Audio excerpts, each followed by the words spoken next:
आज हम उस युग में खड़े हैं जहां की हर मानव वनों एवं वन्य प्राणियों से सह अस्तित्व बनाने के लिए इच्छा रखता है। उनके हृदय में बार बार उठती है कि सह अस्तित्व कायम हो जाए, परंतु कैसे कायम करे ये क्रियान्वित करना कठिन सा होता है। अंत में अधिकांश लोग ये कह देते हैं कि मानव और वन्य प्राणियों का, हाथियों का जो उत्पन्न समस्या है वो दूर दूर से नजर नहीं आता है। इस पर टेक्नोक्रेट्स, ब्यूरोक्रेट्स, पॉलिटिशियंस, मीडिया और जिन क्षेत्रों में वन्य प्राणी रहवास और विचरण बनाते हैं पहले से ही कायम है, वहां के अंचल वासियों से जब हृदय से जुड़ करके जब चिंतन करते हैं तो हम पाते हैं कि हमें एक ऐसे इंजन की जरूरत है जो कि मानव और वन्य प्राणियों का अस्तित्व को लेकर चले। एक जमाना था जबकि मानव वन्य प्राणियों के प्रबंधन के लिए 3 कंपोनेंट की बात करते थे। उस पर विचार मंथन होता था। फूड यानी भोजन, पानी, वाटर और शेल्टर यानी वनाच्छादन। परिवर्तन का पहिया घूमते गए। 90 के बाद में, वर्ष 2090 के बाद में यह आया कि चौथा कंपोनेंट इसमें जोड़ा गया कि कॉरिडोर, बरामदा, वन्य प्राणियों के लिए बरामदा। चलते गए ये पहिया घूमा, परंतु आज वर्तमान में एक 5वें कंपोनेंट की जरूरत है। वह है शुद्ध भावनाओं, विचारों, संकल्पों यानी इंटेंशंस का कॉरिडोर बनाना बहुत जरूरी है। यही वह इंजन है जिसके माध्यम से हम मानव और वन्य प्राणियों जैसे हाथी, बाघ और अन्य वन्य प्राणियों के साथ में सह अस्तित्व बना करके एक आदर्श जीवन शैली को अपनाकर, अमल कर पूरे विश्व को संदेश देना चाहते हैं। और ये संभव है और छत्तीसगढ़ राज्य में इसकी शुरुआत हो चुकी है। इसको क्रियान्वित करने का जो इंजन बनेगा कैसे, उसके लिए हार्टफुलनेस, योगिक साइकोलॉजी को समझना पड़ेगा और समझना प्रारंभ हो गया है। तभी तो एक अच्छे जो अनुकरणीय कार्य हमारे राज्य में होते जा रहे हैं, जो राज्य तक ही सीमित नहीं रहेंगे बल्कि यह पूरे भारत में संवाहित होंगे। लोकल भाषाओं में भिन्न भिन्न राज्यों में इस कॉन्सेप्ट और क्रिएशन जो कि 5वें कंपोनेंट को बनाता है वह बहुत मायना रखता है।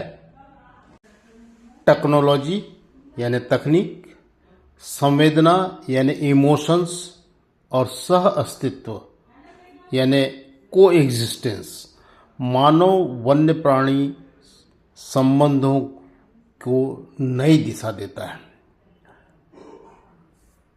प्रिय अंचलवासियों, आज हम एक ऐसे विचार पर अपना ध्यान केंद्रित कर रहे हैं जो केवल संरक्षण या तकनीकी तक सीमित नहीं है। यह विषय मानव चेतना से जुड़ा हुआ है।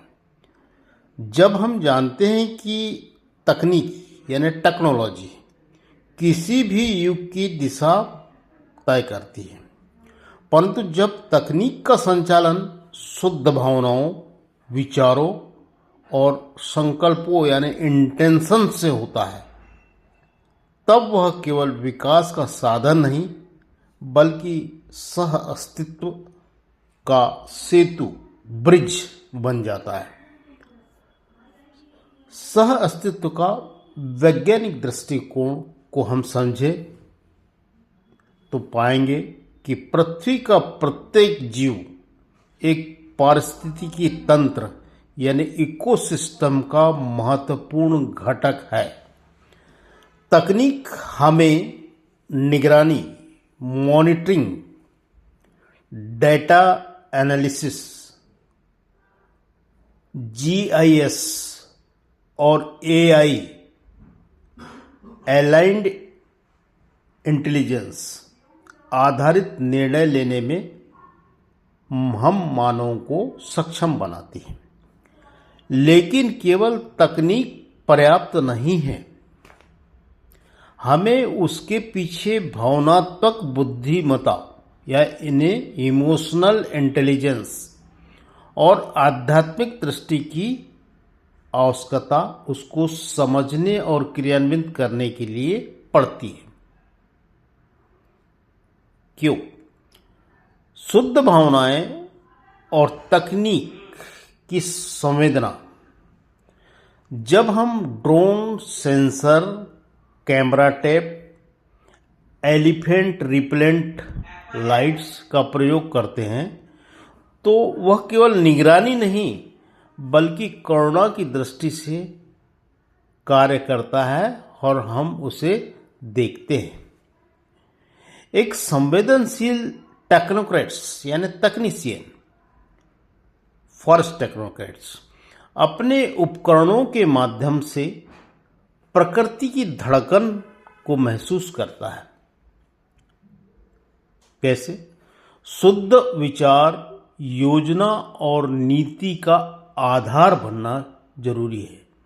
हमारे विचारों की शुद्धता नीति निर्माण में झलकना चाहिए।